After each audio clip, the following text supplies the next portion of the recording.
I'm Janet Forrest, and this is Behind the Shelves.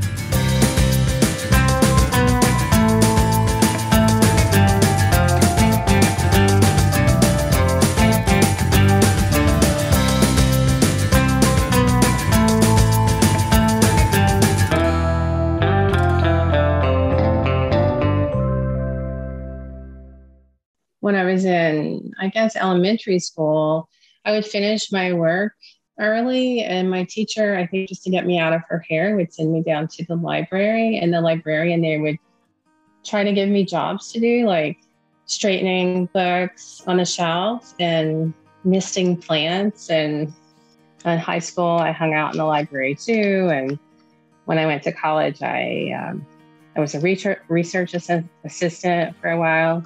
And that was a lot of fun. That was back, when you actually had to search for things through books. Despite an early love of libraries, Ann Scott, executive director of the Nantucket Atheneum, didn't go looking for a career in public libraries. It was more like public libraries found her. I had moved to a new town in Florida with my then partner. I had sold my home somewhere else, and I had kind of just been doing some creative writing with a friend for about a year, and I really didn't know what I wanted to do next. Every time I've moved to a new place, the first thing that I've done has been to go get my library card. It just helps me feel settled and helps me feel part of the community, and I did that, and I noticed that there was a part-time position there, and I was helping at the front desk, and it was really close to where I lived, and it was a great job. I really loved being in a library again and actually getting paid for it. I had a really great director. One of her real gifts was seeing people's strengths and making the most of them. She asked me to go to a library conference in the States, and I went with other staff members. And while I was there, she took me aside and she said she had created this new department, which was programs and outreach. And she said, I want you to head that department. So that's sort of how it all really began in terms of being more of a career for me.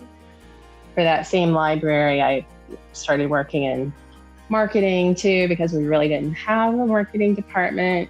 And then our assistant director moved on. I think he got a job at a university somewhere. And my director really wanted me to take that position. But she said, if you're going to do this, you have to get your master's in library science.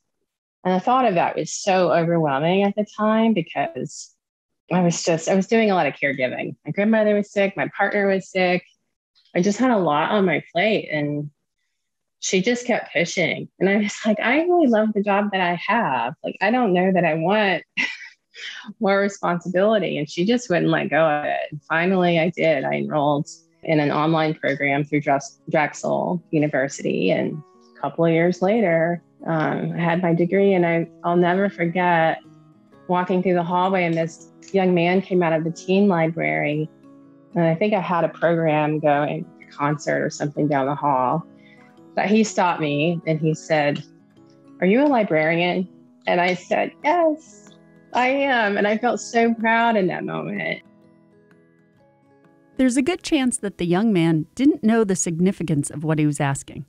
Like you or me or anyone else who walks into a library, it makes no difference whether the person has a library science degree, as long as they can help us find what we're looking for. Believe it or not, most of the staff at the Nantucket Atheneum, including yours truly, are not trained librarians. Technically speaking, a true librarian has a master's degree in library science. You may be wondering, how do you get one? And what kinds of training does it entail? Let's find out. Would the real librarians please stand up? Lincoln Thurber, head of the reference department.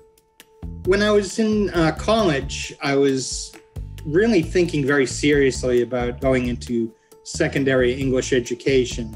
But after a few years of that, I really decided that where my passions lay was not so much in teaching, but in maybe information and knowledge and leading people to that through their own means. So I came into librarianship, really from that direction. Liz Kelly, head of adult circulation. I was a history major in college, and there was an internship required for one of our semesters, but it was really competitive and really difficult to find something that fit with the schedule that I needed to.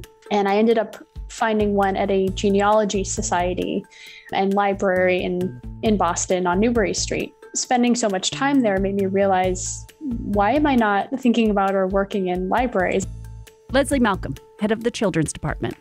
I was on the board for a number of years. I was in charge of the Historic Collections Committee and the Governance Committee, the Committee on Trustees.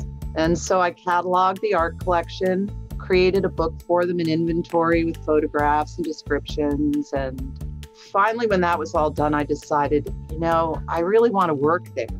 So I went back to graduate school and got my degree. And then I had to wait a few years, but eventually this job opened up and now here I am. I've been here 11 years. Ann Scott, head librarian and executive director. It really made a lot of sense for me because it pulled together all the disciplines that I was interested in.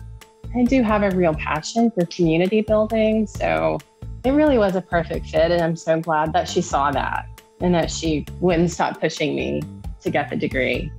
I sat down with each of them to find out what it takes to get your master's degree in library science. Turns out, it takes more than a smile.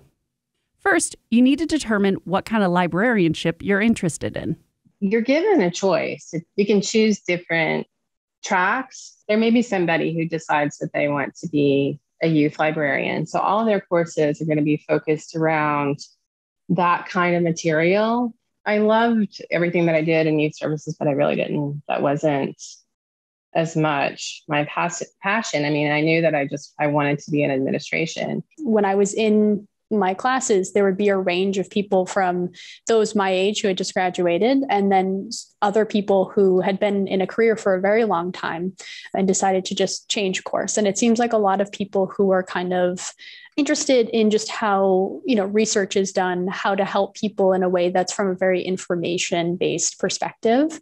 That seems to be the thing. And what I find interesting about like law firm libraries, there are a lot of people who have both a law degree, a JD, and a library master's degree, which seems insane. A lot of people are like, well, if you could practice law, why would you go into librarianship?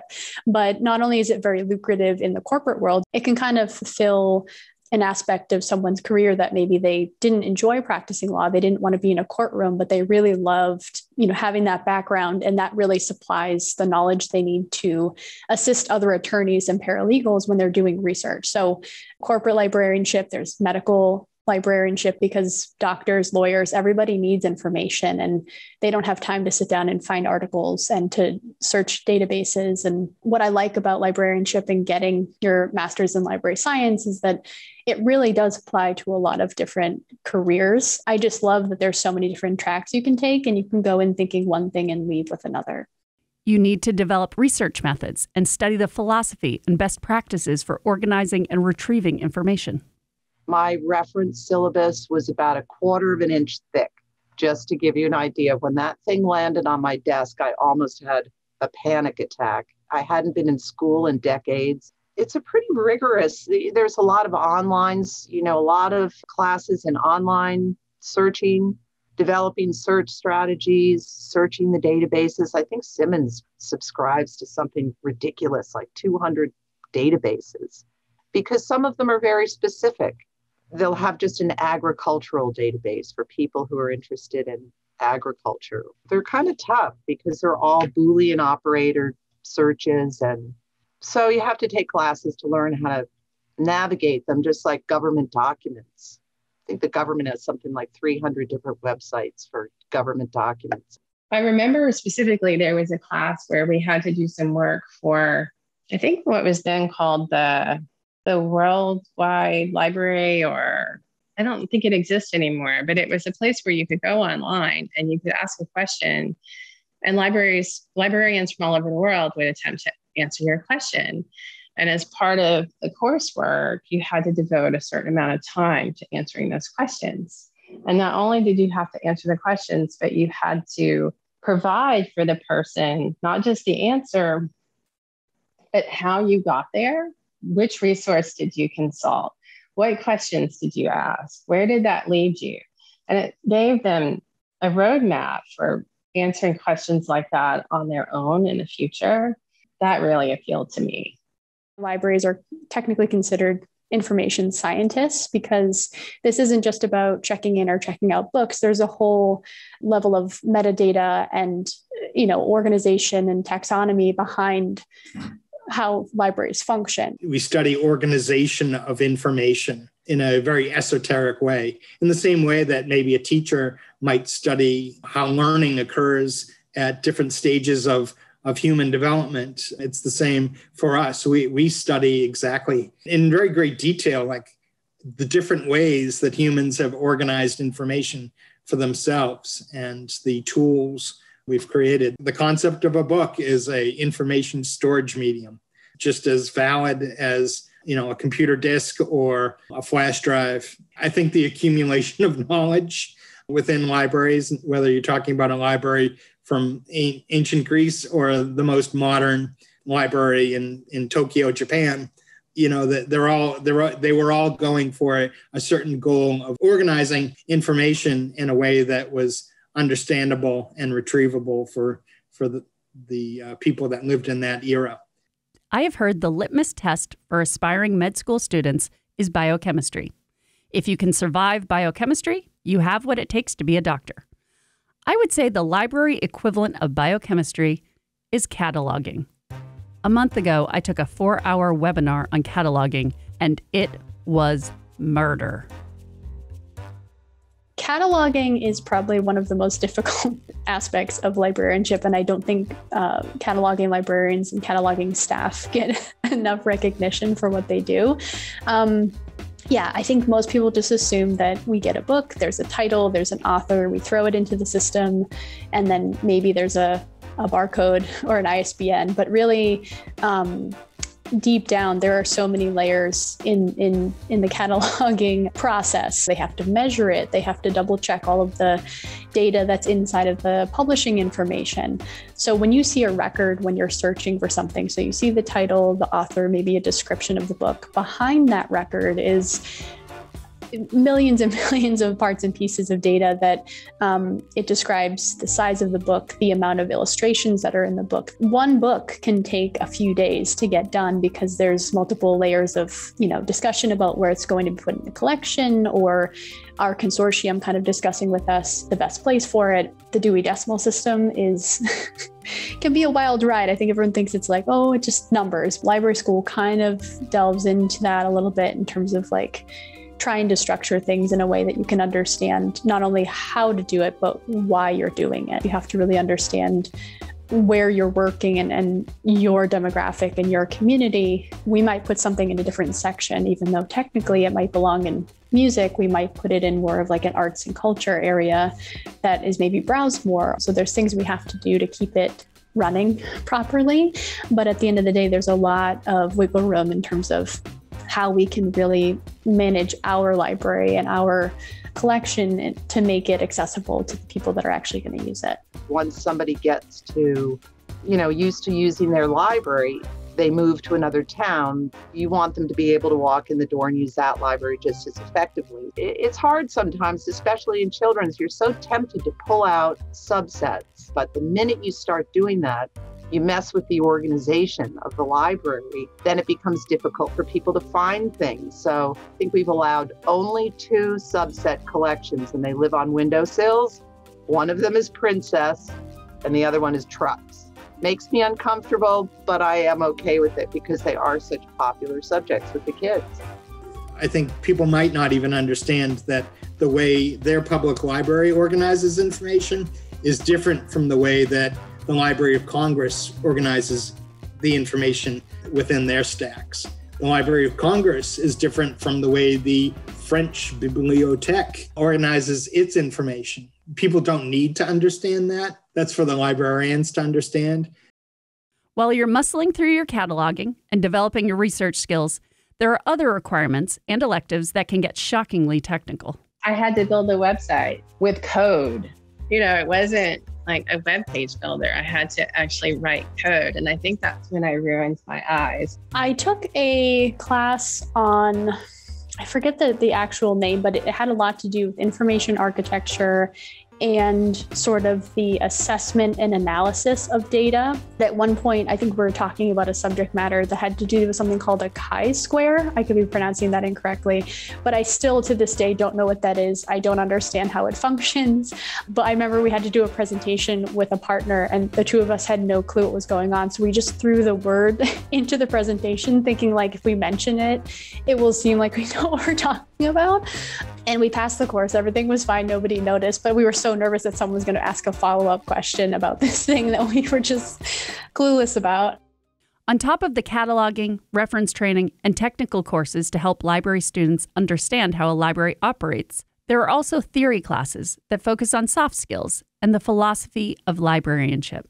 I think people might be surprised that when I got my library degree, I took classes on management. I took classes on ethics. Another great course was around the ethics of public librarianship. And that's something that sort of infuses its way into, I think, all of the decisions that we make around policies and procedures and even programming and curating and the collection. Another exercise I remember really clearly was coming up with our own personal mission statement around our career. Don't ask me what mine was, but I very much enjoyed sort of thinking through that and applying the concepts of public librarianship to my own, like just personal vision and mission for my work.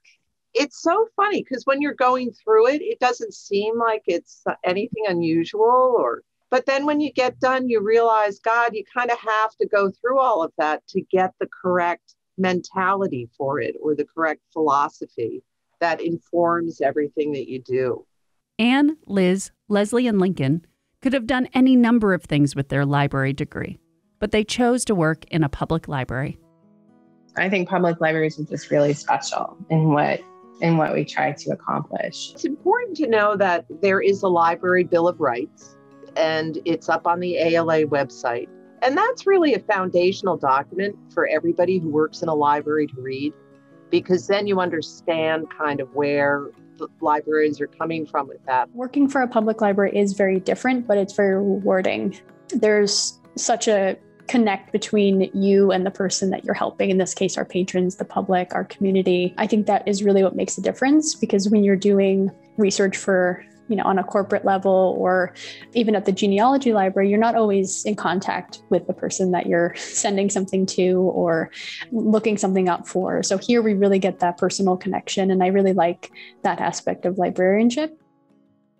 Just because other staff members don't have an MLS doesn't mean they haven't developed many of the technical skills required to keep the library operating smoothly. Over the years, they have taken on roles and responsibilities that would absolutely be categorized as library science. Pam McGrady has been at the Atheneum for 17 years.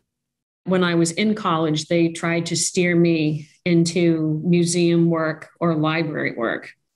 And I thought, oh, God, how boring. She is now in charge of acquisitions. In other words, she buys the books. There's a lot to think about when you're doing that, because it isn't just about, I would find interesting. It's trying to think of things that are good for the community. What does our community want to read? What is going to be a specific appeal for us, 30 miles at sea? And then the visitors, we have a lot of people that are from New York, and they might have a specific ask, and everything trying to balance things politically left and right, and the all the nebulous stuff that's in the middle. Let's take cookbooks, for example. You would not believe all the factors that go into picking the most appropriate cookbooks for our collection. Most cookbooks won't go out if they don't have pictures in them. That's big. How are they measured? Are they measured in grams? Are they measured in cups? Because a lot of people get very frustrated with the grams and having to weigh things. A lot of people don't want to do that. So that's important. Who is this person? Is it Dory Greenspan? If it's Dory Greenspan, well, everybody knows she's a fantastic baker, and Joy the Baker, of course. And ease. If they're easy, we have one that's, I think it's called One Tin Bakes. If you have a 9x13 pan, you can pretty much make anything in this cookbook or bake it, things like that. And then there are other things that are just, they're just fun. They're Halloween decorations, and they go out because there's always that group of people here, and we have that group, and they will make those crazy Halloween decoration cupcakes and cookies and stuff. They're amazing. And sometimes they share. Gillian Lewis has been working at the library for 15 years. She's moved around to different departments, and like Pam, her responsibilities have evolved. Currently, she's in charge of the Homebound program that delivers books and materials to people in the community who can't come into the library in person. We'll talk about that in a future episode. She is also in charge of buying DVDs, ebooks, and audiobooks. I morphed into that because that's what I enjoy the most, and so I like to listen to books, and I watch, a lot of DVDs and know about movies and stuff. So that's been really fun. I really enjoy it because it's something that I use myself anyway. Something that really excites Gillian is the digital materials available to cardholders. She loves telling people all about the things they can check out online for free from anywhere in the world. Libby, you get 5 checkouts a month, but there's a huge magazine collection. Those don't count towards your checkouts, so you can take as many magazines out as you want. And then Libby also you can change the font. You can read in dyslexia font. You can read in almost any other language. There's a huge language collection. Hoopla also has music and movies, which you get for 3 days. And then you can also get movies through Canopy, and you get 10 checkouts a month. Let's see. And they have the Criterion collection, the great courses, and they have a great documentary collection and independent films. So they have a really good collection. And then there is LinkedIn Learning, which is the professional tutorials of lynda.com, which is amazing. Tutorials on, Excel's, Photoshop. I mean, they're amazing. Mango, which is a language course. A to Z recipes from around the world. You can look up, there's something else. Oh, Flipster is the magazines. And that's like the New Yorker. You can get the New Yorker, you can get Consumer Reports. You can get all that stuff for free. You can be on the other, if you have a Wi-Fi, you can be on the other side of the world. Get it? So anyway. Like Gillian and Pam, all our staff members without library degrees have learned a lot on the job. But each of us also arrived with valuable skills and life experience. A significant one being people skills. As the title suggests, public libraries bring in all kinds of people. Everyone thinks you have to love books to be a librarian. And I think, yes, that's true. That's probably helpful. But you have to love people in some way because libraries are about people. We're not just a building full of static materials. They are used by the public. People are in here all the time congregating, chatting with us. And if you don't love or can't handle working with people, this is not the career for you. I mean, that's a big part of the job. Is customer service. And I think it's an important part of the job. I think it's really important that everybody feels like the library is there for them in a friendly, open sort of way. And, no question shouldn't be asked, that we're there to help them as much as we can. Katie DeHart worked in public schools before coming to work in the children's department. Just being able to talk with kids, that's not always easy to do. I'm just a nice person, and they really needed somebody nice to join the team. Pam says on rare occasions, our staff has encounters with patrons that require a high level of skill, patience, and empathy. Sometimes people are having their absolute worst day, and your heart absolutely breaks for them because you want to say the right thing and you want to do the best thing for them. If you're going to make a call on their behalf, you want to make sure that you're calling the right person to meet their need. Sometimes they just really want someone to listen to them, even if it's just for 10 minutes, just to hear them out. Sometimes it's just a listening ear, and sometimes it's more. Sometimes it's a lot more, and you don't know. until you have an opportunity to talk to them. And some days it's hard. It's heartbreaking. We do the best that we can, and we have had some training, and it's good to have backup when you have had a trying day like that. In addition to learning basic library science skills and being able to work with people, each staff member brings something special and unique to the library. Laura Pless Freedman is a master of book displays. I have some props. We have a little prop closet, which is kind of level 1.5. So it's not really the second floor and it's not really the first floor. It's just a little closet. I'm always poking around thrift stores. So if I see a column or a quilt or something yellow or pride flag, I just grab it. I just think it's fun to kind of merchandise the books. People might not have time to come in and browse for an hour, but they see your display and they think, hey, I've been meaning to read something along those lines. And so they grab it. And I think it's a successful display if maybe 2 or 3 items go out from it. Jessie Dearborn has an art degree from the Rhode Island School of Design. That was an intense program. There's a foundation year at RISD where they make you do like 7.5 hours of life drawing, and then you go home and you do a project, you do your homework. There's a 7.5 hour 3D studio, and there was a 7.5 hour 2D design studio, which would be like where you would do color theory or mixed media. It was kind of open-ended. Now Jessie is using her artistic talent to turn out remarkable crafts for kids. Be sure to check out episode 3 about the Children's Library. Ellen Young, who recently retired, started in children's, but was then tapped for a new assignment. I was working in children's part-time, which I absolutely adore. And the woman that was doing the teens moved on. And I was asked to take over. And I said, I really don't want to give up children's because I really enjoy the little kids and it's so joyful in there. So I was able to convince the former librarian that I could split it and do half of my hours down in children's and half in young adult, because I didn't want to give up the little kids. There's too much fun. Teens are, different. She discovered she had a knack for connecting with teens and developing programs just for them. So when I do the in-person classes, I try to teach them how to do something they've never tried before, that they might be too afraid to try, or have them use a tool that they've never used before. I think it gives them confidence to learn how to do something new, run a sewing machine. Oh my God. Have you ever done that? Like the first time you put your foot on the pedal, it's like, whoa, I am in control. I got this machine.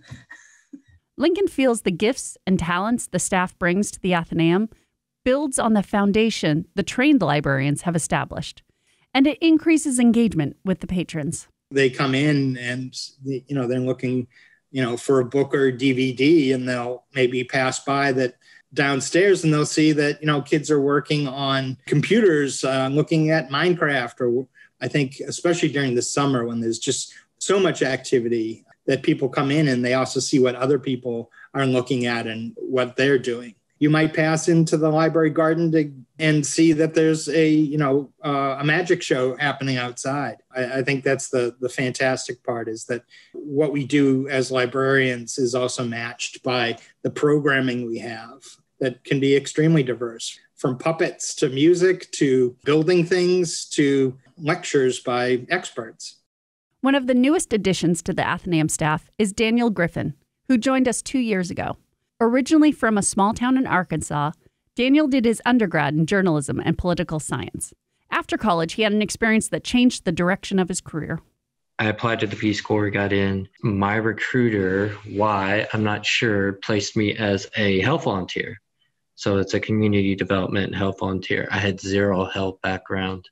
I had to go to San Francisco and volunteer with the San Francisco AIDS Foundation. Spent 2 years in Rwanda. And so that's how I segued into what I'm in now. I really got into grant writing and how taking the writing skill set we spent in J School developing and leveraging that into tangible outcomes. Slowly but surely, I developed a resume with a nonprofit background. That nonprofit background, along with his degree in journalism, allows Daniel to be a floater between the adult programs department, adult circulation, and development. Jim Borsleri, our reference library associate, also took an indirect route to the Atheneum. He spent most of his professional life in the financial services industry, but his career kept bumping up against library science until one day the two converged. We all have our secret passions, and over the years, and this is true, one of the things I kept looking at was library science. Not necessarily being in a library per se, but I was one of those people who way back in the ancient times, it would be about 1978, 79, saw the personal computer and kind of understood not just what it would do for, someone's personal life, but also what it could do in business. And so when the internet came up, I was doing a lot of intranet, in other words, the internet inside the company. And immediately you're dealing with all those library issues. How do you organize this information? How do you get access to this information? How do you put this information in such a way that you can use it? And how do you separate out the way you're organizing the data from the data itself? Because life got in the way, I never got a chance to go to grad school. So I ended up taking a course here, a course there. And if you put them all together, I probably would have had the equivalent of an MBA of some kind or other. And so I was always kind of on this weird parallel track for being a librarian. It's always sort of been there. And so the library was a kind of natural fit. And, so when the opportunity came up, I kind of fell into it. When you combine all our experiences, personalities, passions, and talents, you get a workplace like no other. And we all feel it. We have legacy members here. We have washer-shores like myself, that really value the patrons' input for us, perspective of us, and how we are serving them. That's why I feel the Atheneum special, and frankly, just grateful that when I first moved here with the zero prospects, didn't know anybody, I was just super fortunate to get in at the Atheneum. Very, very, very fortunate. It's like the stuff that Laura does, I'm stunned. It's just, you look at this and you go, it's amazing she hasn't been poached by Ralph Lauren yet. If they ever figure out that this is one of our librarians, we're going to lose her. Or the stuff that Jessie does. Oh my God. Or that thing she just did, that shadow box, or that little box with the dragon. I looked at that and was like, why, not why are you here? But I think that may be true of all of us. I have to give a shout out to Jim because he is not only like the smartest person I've ever met, he is the funniest. It's just been so nice and he won't repeat it. He's very witty. If you miss it, well, that was your own fault. He's just fun. He's just very fun to work with. I know Ellen and Liz used to do their bookbinding class, which it was amazing. And you could make a little book. Lincoln does an amazing job, and Pam, of getting every book that's written about Nantucket. Jessie's always going, Katie, you'll like this book. It's about a dog. She's amazing, that Jessie. I love her. You can use that too. With all this bragging about the library staff, I would be remiss not to acknowledge a group of people equally valuable to the library. The Nantucket Atheneum is nothing without our patrons. It definitely needs people. I mean, they're a big part of it. They should know that. They're a huge part of it. It doesn't exist without the patrons. It's not reciprocal, but cyclical. The more engaged a community is with its library, the more the library is going to be able to give to the community. They really do a good job on making sure that we are meeting their needs and not only that, but keeping us informed of what's relevant to their needs and how we should be coming towards them to meet their needs. It overwhelms us too that people are so connected to our library. Talking about as a child going to the library and how important that was to me, I forget that other people feel that way about us. It's really a place where everyone can contribute to knowledge building and creativity. There's so much receptivity to anyone that comes in and says, oh, wow, like you don't have this. I really think you should get this. The family wrote a thank you note saying, this book made my mother cry. And I want you to know that we really appreciate the librarians. And then, so of course I grabbed the book and read it, and it's lovely. It just was like, oh, that's why we do this. Library people are really cool people. The families that come in with their children, they're kind of like a special breed. It's really cool to see. To see people that are happy with their books with an author talk, or you have children that are so excited to get their library card, or kids that are struggling. They can't pick out a book. They don't know what to do. And if you can help somebody on their journey, it's a really great feeling. I think there's something special about public libraries that attracts a full spectrum of people. I mean, there are people from all walks of life that work in public libraries that have special gifts and talents to contribute. The exciting thing about working in a library is that there's room for it all. There's just so much freedom. There's so much creative freedom. There's also just great possibility to sort of reflect the spirit of the community through the staff of a public library.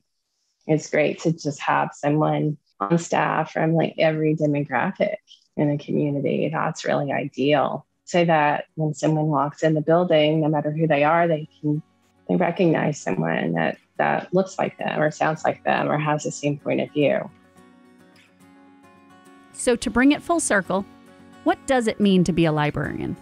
Who among us at the Atheneum deserves to call ourselves librarians? If you take somebody that maybe started working in a library 20 years ago and, has done really every aspect of librarianship, or somebody that is fresh out of library school but has a hard degree, who's a librarian, who isn't? And I think really at the end of the day, I consider everybody here a librarian in some way, because we definitely provide the services and the quality of care.